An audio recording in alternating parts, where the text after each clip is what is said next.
Austria se encamina a una relajación de las restricciones ligadas a la pandemia, mientras Rusia registra récord de contagios con la variante Omicron. Sergio Mattarella es elegido para un segundo mandato como presidente de la República de Italia tras 6 días de bloqueo político.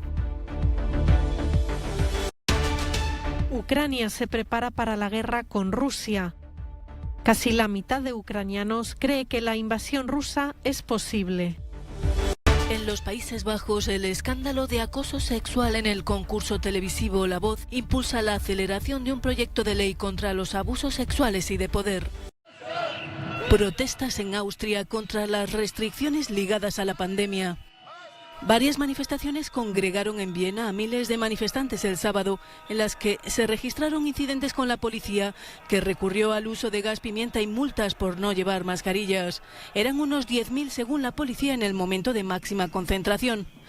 Pese a la persistente subida de los contagios en la actual ola de Omicron, Austria anunció el sábado un progresivo relajamiento de las medidas anti-COVID a partir del 5 de febrero, con una ampliación de horarios para los restaurantes, mayor aforo en eventos y el acceso a comercios para personas no vacunadas a partir del 12 de febrero. Y en Rusia se han registrado más de 100.000 casos de COVID por primera vez desde el inicio de la pandemia, con la supercontagiosa variante Omicron.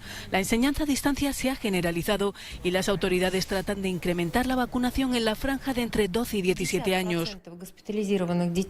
La mitad de los niños ingresados tienen menos de 4 años. La fiebre alta suele bajar en 2 o 3 días y gracias a Dios casi no hay casos de neumonía, explicaba esta doctora de un hospital infantil ruso. Rusia confirmó el sábado un pico histórico de más de 113.000 nuevos casos de COVID, superando el récord de 98.000 contagios el día anterior. Ha costado 8 rondas de votación, pero el presidente de la República de Italia, Sergio Mattarella, ha logrado el consenso y repetirá un segundo mandato en el cargo. El jurista siciliano de 80 años ha obtenido los 505 votos necesarios para la mayoría absoluta tras 6 días de bloqueo político que se han roto este sábado con una larga ovación. Mattarella. Pese a haber indicado que quería jubilarse, Mattarella ha respondido a la responsabilidad de gestionar la grave crisis social que ha dejado la pandemia. Según ha dicho, estas condiciones nos imponen no rehuir los deberes a los que estamos llamados y, naturalmente, deben prevalecer sobre otras consideraciones y diferentes perspectivas personales, con el compromiso de responder a las expectativas y esperanzas de nuestros conciudadanos. Le attese e le speranze dei nostri concittadini. Al frente del gobierno, Mario Draghi seguirá liderando la recuperación económica. Draghi se había ofrecido como nuevo presidente, pero su designación habría exigido nombrar a otro jefe de gobierno capaz de mantener unida a la heterogénea coalición actual, y esto no ha sido posible. Pero no todos han apoyado la candidatura de Sergio Mattarella. De hecho, esta elección ha creado divisiones dentro de los partidos y sobre todo dentro del centro-derecha. Habrá que ver cómo puede afectar esto al gobierno en los próximos meses. Giorgio Orlandi, Euronews, Roma. Ucrania homenajea hoy a sus héroes fallecidos tratando de detener el avance de las tropas rusas.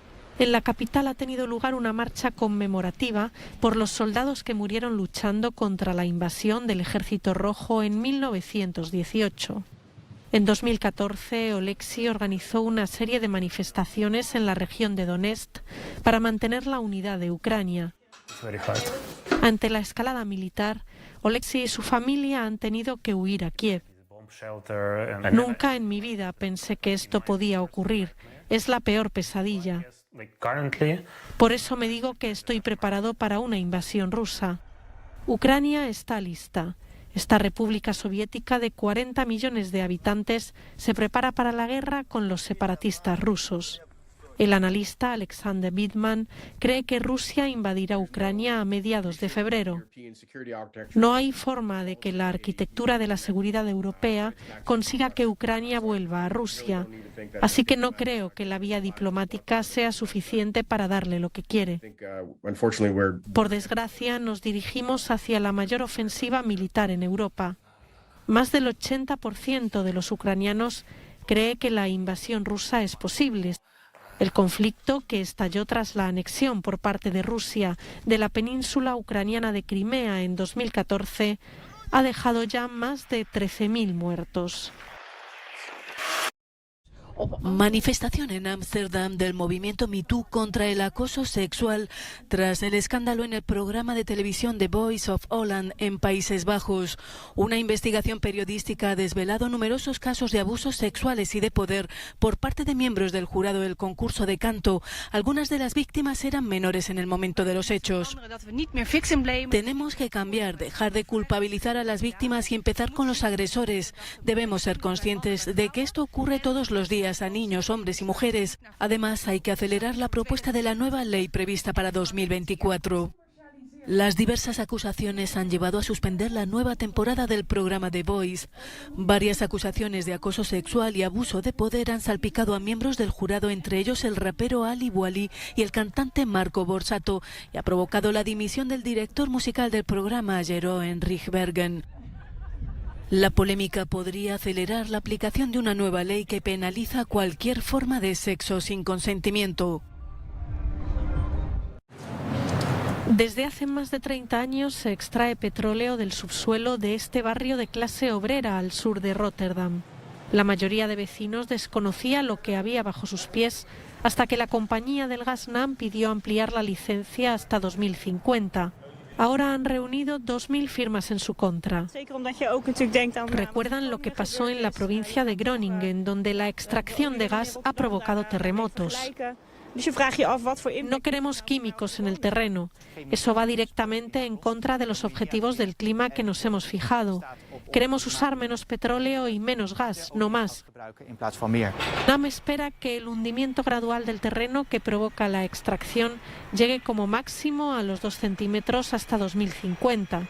En los últimos 35 años ha sido de 5 centímetros. La probabilidad de un terremoto es muy pequeña, según la empresa. Ahora es el Ministerio de Economía holandés quien debe tomar una decisión. Río Tinto no excavará litio en el oeste de Serbia. Así lo decidió el gobierno serbio tras varios meses de protestas de ciudadanos y organizaciones ecologistas. Todos los documentos que el Estado tenía contra esta empresa anglo-australiana fueron anulados. Río Tinto tenía previsto abrir una mina de litio en el valle del río Hadar e invertir en ella más de 2.000 millones de dólares. La empresa dice que lo hizo todo conforme a la ley y que invirtió mucho dinero en el proyecto. Pero ¿qué ha ganado Serbia y cuánto ha perdido? Como dijo el presidente hace unos meses, el plan de la empresa de excavar y purificar el mineral durante el próximo medio siglo sería rentable para el país. Los ingresos anuales, solo con eso, serían 600 millones de euros al año. Si tuviéramos la fábrica de producción de baterías y cátodos, nuestros ingresos ya no serían de 600 millones de euros, sino de 3.400 millones anuales. 3.400 millones durante 56 años. Si la empresa además fabricara vehículos eléctricos en Serbia, eso tendría, según el presidente, un impacto en el Producto Interior Bruto de 10.300 millones de euros al año y crearía unos 2.000 empleos. Al renunciar a este proyecto, el Estado puede haber perdido la oportunidad de desarrollarse, según los expertos. El protagonista de esta historia es el Estado, dice este profesor, que no ha hecho su estudio de análisis coste-beneficio. Las grandes promesas económicas no bastaron a los ciudadanos rebelados contra la contaminación de la tierra, el aire y el agua que saben que traería la mina. Sin embargo, el estudio de impacto ambiental aún no se ha realizado porque, según la ley, primero se necesita tener un proyecto y la versión final de este aún no se ha presentado a la Facultad de Ingeniería Mecánica encargada de elaborar el estudio. Salvador Dalí dedicó sus años de formación a leer a Sigmund Freud. Era su obsesión. En el padre del psicoanálisis se encontró la fuente de inspiración del surrealismo. Ahora una exposición en el Museo Belvedere de Viena muestra lo que no siempre se ve. Cientos de objetos, pinturas y obras que reflejan la considerable influencia que tuvo Freud en el artista.